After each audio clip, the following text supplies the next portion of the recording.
আজ 23শে মে কোচবিহারের রাজকন্যা ও জয়পুরের রাজমাতা গায়ত্রী দেবীর 107তম জন্মজয়ন্তী।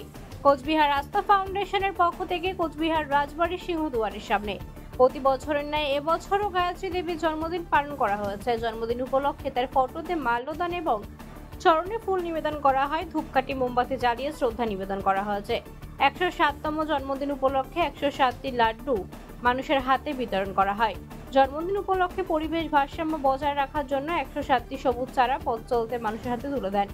জন্মদিন উপলক্ষে উপস্থিত ছিলেন কোচবিহারের ট্রাফিক অফিসার সুরেশ দাস মহাশয়, মাস্টার মশাই এবং সমাজকর্মী বিপ্লব তালুকদার। তার সাথে বিভিন্ন সমাজকর্মী মানুষেরা জন্মদিন উপলক্ষে প্রচুর মানুষই গায়ত্রী দেবীর ফটোতে ফুল নিবেদন করেছে এবং উপস্থিত ছিলেন আস্থা ফাউন্ডেশনের সকল সদস্যবৃন্দরা।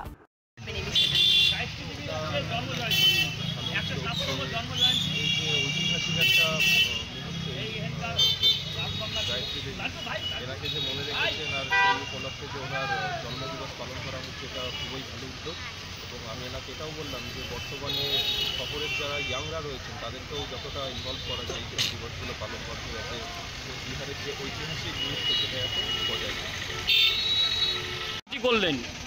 কোচবিহার আস্থা ফাউন্ডেশনের পক্ষ থেকে প্রতি বছরের মতো এবছরও গায়ত্রী দেবী, যিনি কোচবিহারের রাজকন্যা এবং জয়পুরের রাজমাতা, তার 107তম জন্মদিন গভীর শ্রদ্ধার সঙ্গে পালন করা হলো। কোচবিহারের রাজবাড়ির মূল গেটের সামনে আমরা আস্থা ফাউন্ডেশনের পক্ষ থেকে গায়ত্রী দেবীর প্রতিকৃতিতে মাল্যদান করা হয়েছে এবং পুষ্পার্ঘ্য দিয়ে তার প্রতি শ্রদ্ধা নিবেদন করা হয়েছে।